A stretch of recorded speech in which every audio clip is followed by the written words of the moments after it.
The morning sun rose over New Haven, like it had for the past 12 years since humans first settled on this world.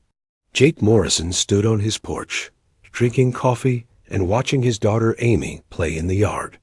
His wife Karen was inside making breakfast. Everything felt peaceful and normal. Jake was the head of the small defense force on New Haven. The job was usually boring. The worst things that happened were drunk farmers getting into fights or kids stealing fruit from the orchards. The planet had 50,000 people spread across 3 main cities and dozens of smaller towns. Most of them grew food or raised animals.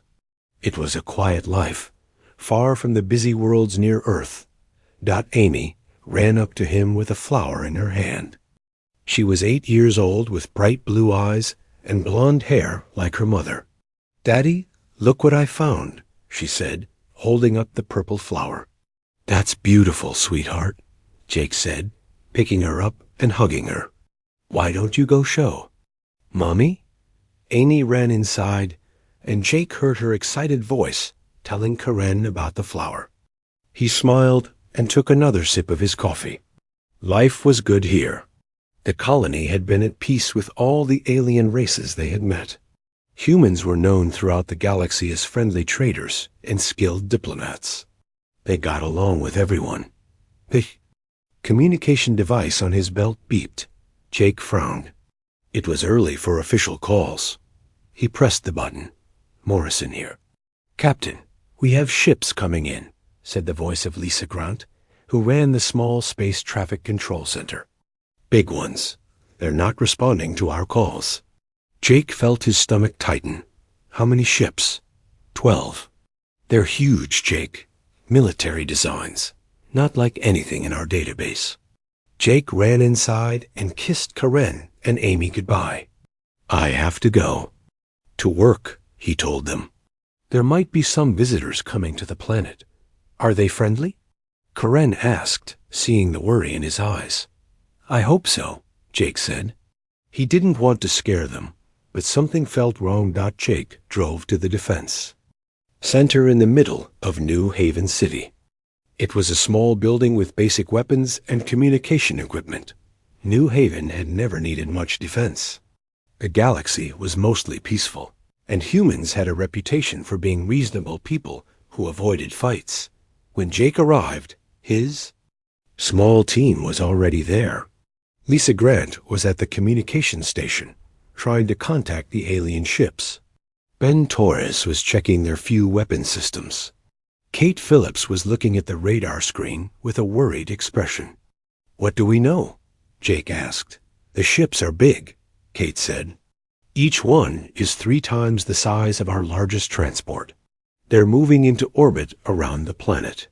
"Still no response to our calls," Lisa added. "I've sent messages in 12 different languages." Nothing. Jake looked at the screen showing the alien ships. They were dark and angular, with sharp edges and weapon ports. They looked designed for war, not trade or exploration. "Keep trying to contact them," he said. "Maybe they're just being careful." An hour later, the first shuttle landed near the city. Jake and his team watched from the defense center as the shuttle doors opened. What came out made Jake's blood turn cold. The aliens were huge, at least 9 feet tall. Their skin was dark gray and looked like armor plating. They had 4 arms, each ending in claws that looked like they could cut through steel. Their faces were angular with yellow eyes and mouths full of sharp teeth. They moved like hunters, looking around with predatory alertness. "What are they?" Kate whispered. "I don't know," Jake said. "But they don't look friendly." The lead alien walked forward. It was bigger than the others, with scars covering its armor-like skin. It spoke in a deep, harsh voice that carried across the landing area. "I am War Prime Sectar of the Cathara. You are the soft flesh called humans. We have come to hunt you." Jake felt his hands shaking. "Hunt us? This is a peaceful colony. We're not warriors." The alien laughed, a sound like breaking glass. "That is why you will make good prey. The Kithara have hunted across 50 worlds. We take the strong and leave the weak to die slowly. Your weakness will make this hunt enjoyable. Wait, Jake said, stepping forward. We can talk about this. Humans are good at making deals. What do you want? Trade goods? Technology? We can work something out. Sektar looked at Jake like he was an insect. We want to hunt. We want to hear your kind scream. We want to prove that the Kithara are the greatest predators in the galaxy. Your soft world will be perfect for our young warriors to practice on. More shuttles were landing around the city. Jake could see hundreds of the alien hunters getting out, spreading into groups and moving toward the residential areas. They carried weapons that looked like they were designed to cause pain rather than quick death. Please, Jake said. We have families here. Children. This doesn't have to happen. Children make the best prey, Sektar said. They run and hide and cry. It makes the hunt more fun. Jake felt something break inside him. These weren't soldiers or even pirates. They were monsters who enjoyed causing suffering. He activated his emergency communication system and sent a message to all the colonists. This is Captain Morrison. We are under attack. Get to your emergency shelters immediately. This is not a drill. The Kithara spread out across New Haven City. Jake heard the first screams starting from the residential areas. The aliens were not trying to take prisoners or steal resources. They were hunting people for sport. Jake tried to coordinate his defense force, but they only had basic weapons, meant for dealing with wild animals or the occasional criminal. The Kithara had military-grade equipment and natural armor that deflected most small arms fire. The first family Jake knew personally to die was the Johnsons. They lived 3 blocks from his house. The Kithara broke into their home and killed them slowly, taking their time. Jake listened to their screams over the communication system until the transmission cut off. By noon, half the city was burning. The Kithara were not just killing people quickly. They were torturing them, playing with them like cats with mice. Jake realized that these aliens enjoyed the suffering they caused. Jake made a decision that would change everything. He went to the old military communication system that had been installed when the colony was first built. It was designed to contact Earth in case of emergencies, but it had never been used. He activated the system and sent a coded message using old military frequencies. The message was simple. Deathworlders have come to play. Send the wolves. Jake had served in the military before becoming a colonist. He knew there were humans who were very different from the Chi, peaceful farmers and traders on New Haven. There were humans who were trained for war, who could match any alien species for violence and brutality. He had hoped never to see them again. But now, watching his world burn and listening to his people die, Jake knew that sometimes the only way to fight monsters was to become something even worse. The message transmitted into space, carrying with it a request that would change how the galaxy saw humanity forever. 3 weeks passed since Jake Morrison sent his desperate message. New Haven was no longer the peaceful farming world it had been. The Kithara had turned it into their hunting ground. Every day brought new horrors as the alien predators stalked. The remaining colonists. Jake had lost everything. His wife Karen and daughter Amy were gone, taken by the hunters in the first week. He had found what was left of them in the ruins of their home. The site had broken something inside him, something that could never be repaired. Now Jake lived in the underground bunkers with the few hundred colonists who remained alive. They moved only at night, scavenging for food and supplies. The Kithara enjoyed the hunt too much to end it quickly. They wanted their prey to suffer, to live in fear. Dr. Lisa Grant tried to keep everyone's spirits up, but even she was losing hope. The galaxy had not responded to their calls for help. Other species were afraid of the Kithara, or simply didn't care about human colonists on a distant world. Maybe no one got your message, Lisa said to Jake as they sat in the dark bunker. Maybe? The military doesn't know what's happening here. Jake shook his head. They know. The question is whether they'll come. That night, everything changed. Jake was on watch duty when he saw the flash of light in the sky. At first, he thought it was another Kithara shuttle, but this was different. The light was brighter, and it came from the wrong direction. Then he saw the ship. It was massive, bigger than any of the Kithara vessels. It was painted black with silver markings that Jake recognized from his military days. The ship had weapons ports along its sides and looked like it was built for war, not exploration. Lisa, get everyone up, Jake called into the bunker. We have visitors. The ship didn't try to hide or communicate with the planet. It simply appeared in orbit and began launching shuttles. Jake counted at least 20 of them, all heading for different parts of New Haven. War-primed Sektar was in the middle of hunting a group of colonists when the first shuttle landed near him. He looked at the black craft with interest. Perhaps more prey had arrived to make the hunt more interesting. The shuttle doors opened and humans stepped out. But these were not like the soft colonists Sektar had been hunting. These humans wore black armor and carried weapons that looked serious and deadly. They moved with the same predatory grace as the Kithara, but there was something different about them, something cold and calculating. The lead human was a tall man with gray hair and scars on his face. He wore the insignia of a colonel. Behind him came soldiers who looked like they had been fighting wars their entire lives. I am Colonel Ryan Burke of the Terran Marine Corps, the human said. You are trespassing on human territory. Sektar laughed, more soft-flesh to hunt. You are welcome to try to stop us, but you will only die slower than the others. Colonel Burke looked at the Kithara with cold eyes. We're not here to stop you. We're here to end you. The first battle was short and brutal. The Kithara expected easy prey like the colonists. Instead, they found humans who fought with military precision and weapons that could penetrate their natural armor. The Marines moved like a machine, each soldier knowing exactly what to do. Sergeant Kate Phillips led her squad through the ruins of New Haven City. She had been fighting aliens for 15 years, and she had never lost a battle.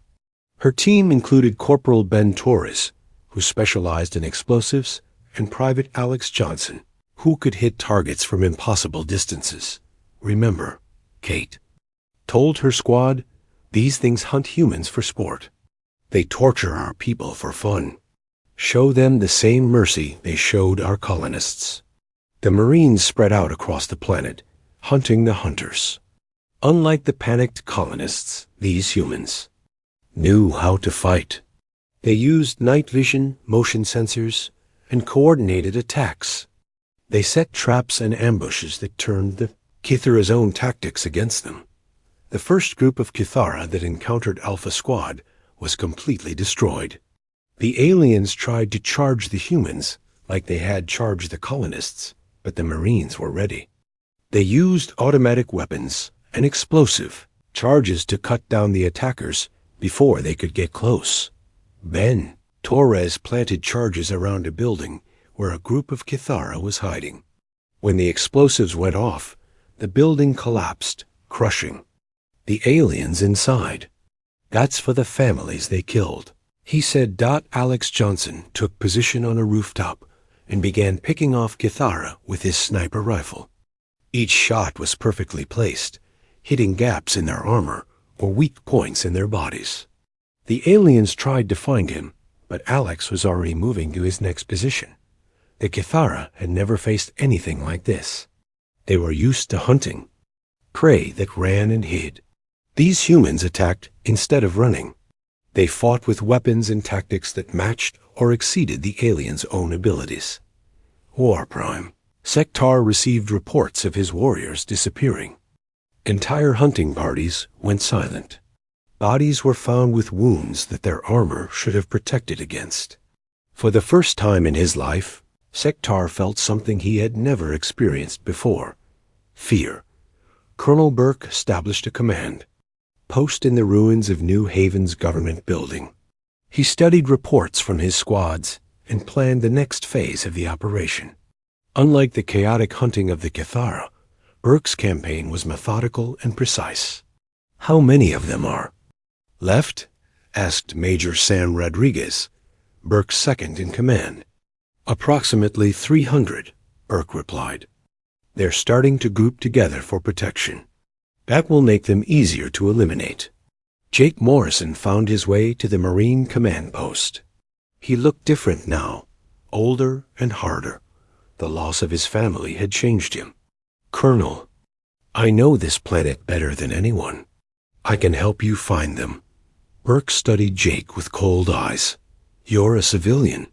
This is military work now." "I was military before I came here," Jake said. "And I know every hiding place on this world. I want to help you kill them all." Burke nodded slowly. "Very well. But you follow orders and you don't get in the way." The Marines worked through the night, systematically hunting down the Cathara. They showed no mercy and took no prisoners. When they found aliens who had been torturing colonists, they killed them immediately. There was no negotiation, no attempt to understand or communicate. Lieutenant Commander Sam Rodriguez led a night assault on a Cathara camp. His team moved like shadows, eliminating sentries with silent weapons. When the main force of aliens woke up, half their number was already dead. The Cathara tried to fight back, but they were confused and disorganized. They were used to being the predators, not the prey.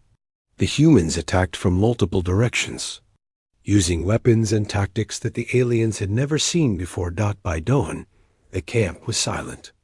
Every Cathara was dead. Rodriguez's team had taken no casualties. War Prime Sector realized that his hunters had become the hunted. These humans were not the soft prey he had expected. They were something else entirely, something that made even the Cathara look weak. He tried to contact the human colonel, hoping to arrange some kind of combat between warriors. In Cathara culture, leaders fought personal battles to settle disputes. Colonel Burke's response was swift and final. He ordered an orbital bombardment of Sector's position. The blast from the ship's guns turned a square mile of ground into smoking crater. "We don't fight by your rules," Burke said as he watched the explosion. "We fight to win." The message was clear. The humans had not come to play games or prove their strength. They had come to eliminate every Cathara on the planet. There would be no honor, no mercy, and no survivors. The tide had turned completely. The aliens who had once terrorized the galaxy were now running and hiding from humans who had abandoned every principle of civilized warfare. The hunt was on, but now the humans were the predators. The Marines had been on New Haven for 2 weeks, and the planet had become a different kind of hell. The Cathara were no longer the masters of the hunt. They were dying, one by one, in ways that made their own cruelty seem almost merciful. "Colonel," Burke stood in what used to be New Haven's town square, studying a map covered in red marks. Each mark represented a dead Cathara. His officers gathered around him, their faces hard and emotionless. "Status report," Burke said. Major Rodriguez stepped forward. "We've eliminated approximately 200 hostiles. Enemy forces are now scattered in small groups, mostly hiding in the mountain caves and old mining tunnels. Casualties on our side?" Burke asked. "None, sir. The enemy is demoralized and making tactical errors." Burke nodded. This was what he had expected. The Cathara were skilled hunters when facing helpless prey, but they had no experience fighting an enemy that could match their violence and exceed their tactical abilities. Sergeant Kate Phillips approached the command group. Her armor was stained with alien blood, and her eyes had the cold look of someone who had seen too much death. "Colonel, we found something you need to see." Burke followed Kate to a building on the edge of town. Inside, they had found a group of Cathara who had been torturing captured colonists. The scene was horrific, even by wartime standards. The aliens had been keeping humans alive for days, causing as much pain as possible before killing them. "We found 12 colonists here," Kate said. "They were still alive when we arrived. What did you do with them?" Irk asked. Kate's expression didn't change. "We ended their suffering, sir. They were too damaged to save, and leaving them alive would have been cruel." Burke looked at the bodies of both humans and aliens scattered around the room. The Marines had killed everyone in the building, not trying to separate victims from captors. It was a practical decision, but it marked another step away from the moral standards that had once guided human behavior. "Good work, Sergeant. Continue the sweep." Jake Morrison had been working with the Marines for a week now, serving as a guide and helping them track down the remaining Cathara. The loss of his family had changed him completely. The gentle farmer who had once worried about hurting people's feelings was gone, replaced by someone who wanted nothing more than to see every alien on his world dead. "There's a cave system about 5 miles north," Jake told Lieutenant Commander Sam Rodriguez. "The Cathara have been using it as a base. I can show you the way in." Rodriguez studied the map. "How many hostiles?" "Maybe 30 or 40, Jake said. "But they've got colonist prisoners in there. I heard them screaming last night." Rodriguez made a decision that would have horrified the old Jake Morrison. "We'll seal the cave entrances with explosives. Kill everything inside." "What about the prisoners?" Jake asked. "They're already dead," Rodriguez said simply. "We're just making it quick instead of letting the aliens drag it out." Jake nodded. The man who had once believed in saving everyone was gone. In his place was someone who understood that sometimes mercy meant ending suffering quickly, even if it meant killing the victims along with their torturers. The cave assault began at dawn. Ben Torres placed explosive charges at all the known entrances, while Alex Johnson took position on the hills above to pick off any Cathara who tried to escape. The Marines didn't try to go into the caves and fight room by room. They simply collapsed. The entire system, burying everything inside. The explosion shook the ground for miles. When the dust settled, there was nothing left but rubble. 38 Cathara died in the collapse, along with the human prisoners they had been torturing.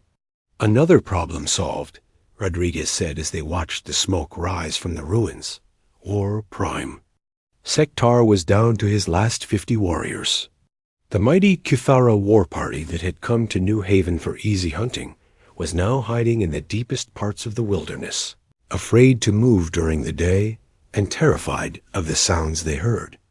At night, the humans hunted them with methods that made the Cathara's own tactics seem primitive. They used flying drones to watch from above, heat sensors to track movement, and weapons that could kill from distances the aliens couldn't even see. Worse than the technology was the humans' attitude. The Cathara had expected their prey to show fear or anger. Instead, these humans showed nothing at all. They killed with the same emotion they might use to swat insects. There was no rage, no passion, just cold efficiency. Sektar tried to rally his remaining warriors. "We are Cathara," he told them. "We are the greatest hunters in the galaxy. These soft flesh cannot defeat us if we fight together." But his words rang hollow. The warriors had seen too many of their kind disappear without a trace. They had found the bodies of their hunting parties, killed by weapons that seemed to ignore their natural armor. Some had been torn apart by explosives. Others had been shot from impossible distances. A few had simply vanished, leaving only bloodstains to mark where they had been. The humans were not just killing them. They were doing it in ways that proved human superiority in every aspect of warfare. It was a message that the Cathara were no longer the apex predators they had believed themselves to be. Dr. Lisa Grant was one of the few colonists who had survived the initial attacks and the weeks of hiding. She had been working with the Marines as a medical officer, treating their minor injuries and helping identify the bodies they found. What she saw disturbed her more than the alien attacks had. The Marines who had come to save them were efficient and successful, but they had abandoned every principle that had once made humanity special in the galaxy. "Colonel," she said to Burke one evening, "your men are changing. They're becoming something else." Burke looked at her with the same cold expression he showed everyone. "They're becoming what they need to be to win. Nothing more, nothing less. But what about after the war? What happens when there are no more aliens to kill?" "That's not my problem," Burke said. "My job is to eliminate the threat to human colonists. How we do that is up to us." Lisa realized that the Marines hadn't just come to fight the Cathara. They had come to show the galaxy what humans could become when they abandoned their moral limitations. It was a demonstration that would change how other species viewed humanity forever. The next morning brought news that 20 more Cathara had been found dead in their sleep. The Marines had infiltrated their camp using stealth technology and killed them all without making a sound. No prisoners were taken. No questions were asked. The aliens simply died. Sektar looked at the bodies of his warriors and felt something he had never experienced before. Despair. The humans were not just defeating the Cathara. They were proving that there was a species in the galaxy that could match their violence and exceed their cruelty. The war prime who had once terrorized star systems now found himself hiding in caves, afraid to make noise, afraid to move, afraid of shadows that might contain human soldiers with weapons that could kill him from a mile away. The hunters had become the hunted, and the hunt was almost over. But the cost of victory was becoming clear. The humans who had come to save New Haven were no longer the same species that had once been known for their compassion and diplomacy. They had become something else entirely, something that made even the Cathara look weak and primitive by comparison. The galaxy was about to learn that there were things far more dangerous than natural predators. There were humans who had chosen to abandon their humanity. The end was coming for the Cathara, and they knew it. War Prime Sektar had only 23 warriors left alive. They huddled in a deep cave system, afraid to light fires or make noise. The mighty hunters who had once terrorized entire star systems were now reduced to whispering in the dark. "We should surrender," said one of the younger warriors, his voice shaking with fear.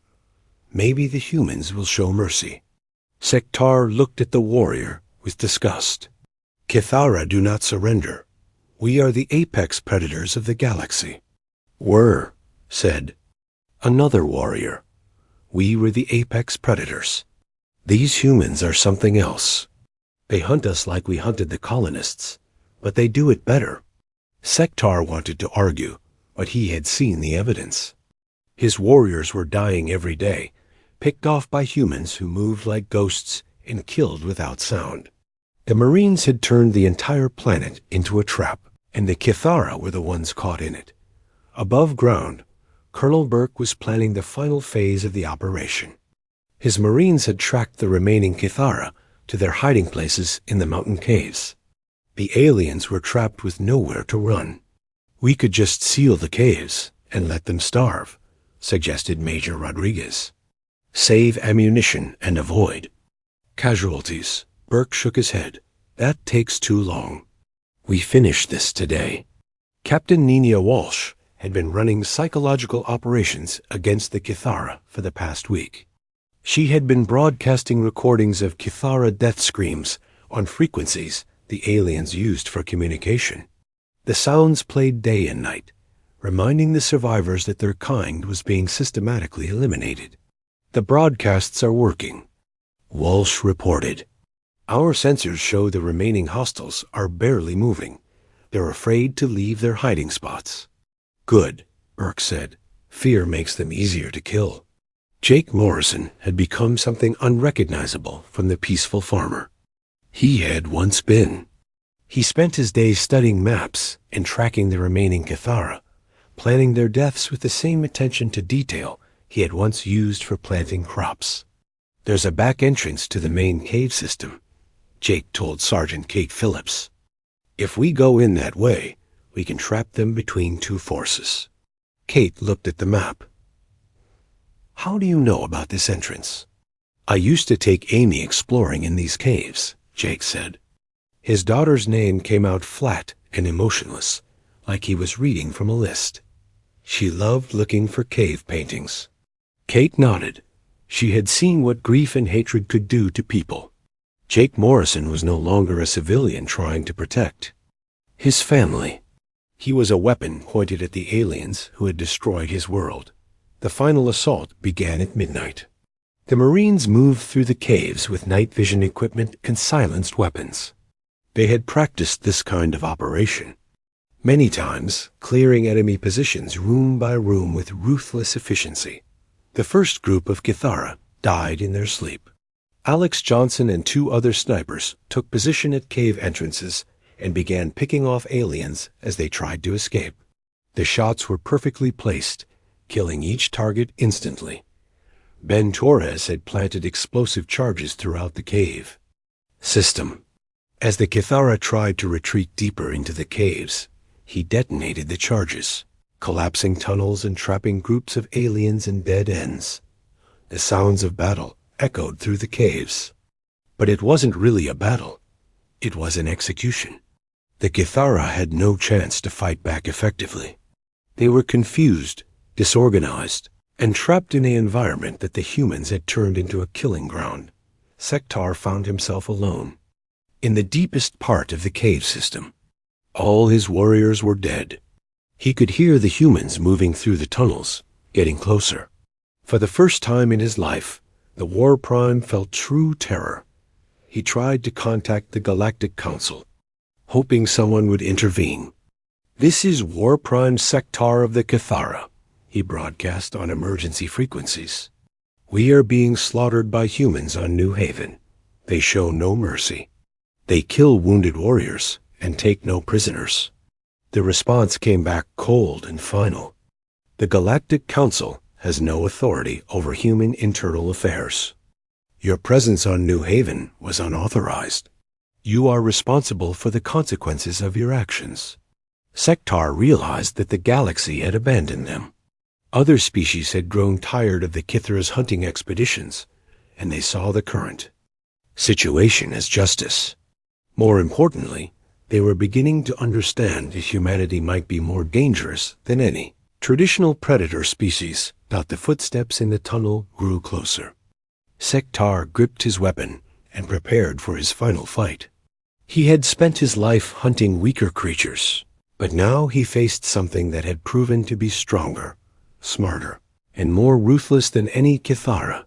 Colonel Burke appeared in the cave entrance, flanked by Jake Morrison and Sergeant Phillips. The Marine colonel looked at the War Prime with the same expression he might use to examine an insect. "You wanted to hunt humans," Burke said. "How do you like being the prey?" Sektar tried to maintain his dignity. "I am a warrior. I demand combat by the old laws." "Your laws died with your warriors," Burke replied. "We don't follow alien customs." Jake Morrison stepped forward. "This one killed my family. I want to do it myself." Burke handed Jake a weapon. "Make it quick. We have a schedule to keep." Jake looked at the alien who had ordered the death of his wife and daughter, the creature that had turned his peaceful world into a hunting ground where children were tortured. FOR sport. He felt nothing but cold satisfaction as he pulled the trigger. Sektar collapsed, his body twitching as life left him. The War Prime who had terrorized dozens of worlds died like any other animal, with no ceremony or honor. "That's the last one," Phillips reported, checking her scanner. "No more alien life signs on the planet." Burke nodded and activated his communication system. "All units report status." One by one, the squad leaders reported in. The operation was complete. Every single Kithara on New Haven was dead. The Marines had taken no prisoners and shown no mercy. The alien hunting party had been completely eliminated. Dr. Lisa Grant watched the Marines preparing to leave and felt sick. They had saved the colonists, but at what cost? The humans who had come to rescue them had become something that scared her more than the aliens had. "Colonel," she said, "what happens now? How do we explain what happened here?" Burke looked at her with cold eyes. "We don't explain anything. We demonstrate. The galaxy wanted to see what humans do when our compassion is removed. Now they know." The Marines began loading their equipment back onto the shuttles. Their mission was complete, but the implications of what they had done would spread throughout the galaxy. Every species would hear about New Haven and what had happened to the Kithara. Morrison stood in the ruins of his home, looking at the place where his family had died. The aliens who had killed them were gone, but the satisfaction he had expected to feel was hollow. Revenge had not brought his family back. It had only created more death. "Are you coming with us?" Colonel Burke asked. Jake shook his head. "This is my world. I'll stay and help rebuild." Burke nodded and walked away. He had no more use for Jake Morrison. The broken farmer had served his purpose as a guide and witness to human ruthlessness. As the Marine shuttles lifted off, carrying the soldiers back to their ship, the few surviving colonists gathered in the ruins of New Haven City. They were free, but they were also changed. They had seen what humans could become when they abandoned their moral principles. The galaxy would soon learn that there were things far more dangerous than natural predators. There were humans who had chosen to become whatever the situation required, even if it meant sacrificing everything that had once made them human. The hunt was over, but the message had been sent. Humanity's reputation for compassion and diplomacy was dead, replaced by something far more frightening. The black ship UES Retribution hung in space above New Haven like a dark promise. Colonel Burke stood on the bridge, looking down at the planet where his Marines had just completed their mission. Every Kithara was dead. The alien hunting party that had come to terrorize human colonists had been completely eliminated. "Final casualty report, sir," Major Rodriguez said, approaching with a data pad. Burke took the report and scanned it. 0 friendly casualties. 437 enemy kills confirmed. No prisoners taken. He handed the pad back. "Efficient work," Rodriguez nodded. "The men performed well. No hesitation, no unnecessary risks taken. They followed orders exactly." Burke walked to the communication station. It was time to send a message that would change how the galaxy viewed humanity forever. He activated the long-range transmitter and began recording.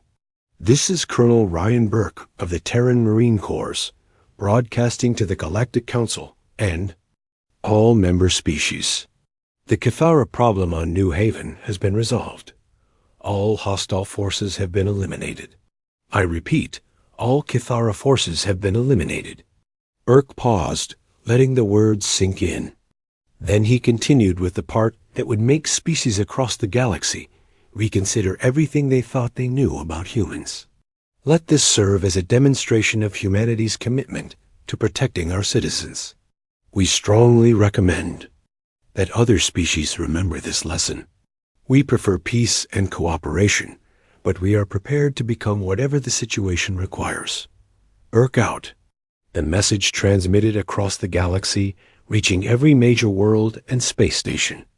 Within hours, the news was spreading through alien governments, trade organizations, and military commands. On the planet below, Dr. Lisa Grant walked through the ruins of New Haven City with the surviving colonists. There were less than 300 of them left out of the original 50,000. The Kithara had done their work well, but the Marines had done theirs better. "What do we do now?" asked one of the survivors, a woman named Carol, who had lost her entire family. Lisa looked at the burned buildings and empty streets. We rebuild, we remember, and we try to understand what we've become. Jake Morrison was already working on that understanding. He had spent the morning burying the last of the human remains they had found. His wife and daughter were among them. Finally laid to rest in the small cemetery outside town. As he finished the burial, Jake felt empty inside. The revenge he had wanted was complete, but it hadn't brought back what he had lost. It had only shown him how far humans could fall when they abandoned their principles. A young colonist named Peter approached him. The boy was maybe 16, one of the few children who had survived by hiding in the deep bunkers. "Mr. Morrison," Peter said, "why did those soldiers act like that? They saved us, but they were so cold. They didn't seem to care about anything." Jake looked at the boy and tried to find an answer that made sense. "Sometimes," he said finally, "when people hurt you badly enough, you have to become something else to fight back. Those Marines became exactly what they needed to be to win. But what happens when there's nothing left to fight?" Jake didn't have an answer for that question. He suspected that was going to be humanity's biggest problem in the years to come. On board the Retribution, the Marines were preparing for their next assignment. They had received new orders from Earth Command. There were other situations that required their special talents. Other species that needed to learn what happened when you threatened human civilians. Sergeant Kate Phillips cleaned her weapons with the same mechanical precision she used for everything else. The woman who had once laughed and told jokes with her squad mates was gone, replaced by someone who saw the galaxy in terms of targets and mission objectives. "Where are we headed next?" asked Corporal Ben Torres. "The Outer Rim," Kate replied. "Pirate raids on human shipping lanes." "Command wants us to make an example." Ben nodded. "Same rules as here?" "Same rules. No prisoners, no mercy, complete elimination of hostile forces." The Marines had become something new in the galaxy. They were humans who had abandoned every principle that had once made their species special. In exchange, they had become the most effective killers the galaxy had ever seen. News of the New Haven incident reached the galactic capital within days. Ambassador Chun Wei found himself facing a very different kind of diplomatic meeting than he was used to. The representatives of dozens of species wanted answers about what humanity had become. "The Kefara were completely destroyed," said the Altarian representative, her voice shaking. "Every single one. Your Marines showed no mercy whatsoever." Chun looked around the council chamber with calm eyes. "The Kefara came to our world to hunt our people for sport. They tortured children. They made our colonists suffer for their entertainment. What did you expect us to do? Capture them. Put them on trial. Show that humanity still believes in justice and mercy," said the Centauri delegate. "Justice was served," Chun replied. "As for mercy, that died with the first human child the Kefara killed for fun." The council chamber fell silent. Every representative understood that they were looking at a new kind of human. A species known for diplomacy and compromise had shown they could become something far more dangerous when pushed too far. What assurance do we have that humanity won't use these same methods against other species? Asked the vegan representative. Chun's answer chilled everyone in the room. Don't give us a reason to. Back on New Haven, the colonists were trying to make sense of their new reality. The planet was safe, but at a cost none of them had expected to pay. They had been saved by humans who were no longer recognizably human in any way that mattered. Dr. Lisa Grant called a meeting of the survivors. They gathered in the ruins of the town hall, sitting on broken chairs and damaged benches. These were the people who would rebuild their world, but they had to decide what kind of world they wanted it to be. "We've seen what we can become," Lisa said. "We've seen what happens when humans abandon their compassion and mercy. The question is whether we want to follow that path or try to find another way." Jake Morrison stood up. "Those Marines saved our lives. Without them, we'd all be dead or worse. Maybe we don't like their methods, but they worked. At what cost? Asked Carol. They killed everyone in that building where the Kithara were holding prisoners. They didn't even try to save our people. Our people were already beyond saving. Jake replied. The Marines just ended their suffering quickly, instead of letting the aliens drag it out. The debate continued for hours, but it reflected a larger question that humanity as a whole would have to answer. The galaxy had seen what humans could become when they removed their moral limitations. The question was whether they would choose to stay that way. Colonel Burke received a communication from Earth Command as the Retribution prepared to leave orbit. The message was brief but clear. Mission successful. New assignments await. The galaxy is taking notice. Continue demonstrating human capabilities. Urk understood what the message really meant. Humanity had made a choice on New Haven. They had shown that they could match or exceed any species in the galaxy for ruthlessness and efficiency. There would be no going back to the old reputation for mercy and diplomacy. As the ship disappeared into hyperspace, leaving New Haven behind, the survivors on the planet looked up at the empty sky. They were free, but they were also alone with the knowledge of what their rescuers had become. The galaxy would never look at humanity the same way again. The species known for building bridges and finding peaceful solutions had proven they could become the most dangerous predators in known space when circumstances required it. The question that remained was simple but terrifying. What would humanity choose to become next? The hunt was over, but the real war was just beginning. It was a war for the soul of humanity itself, and nobody knew who would win.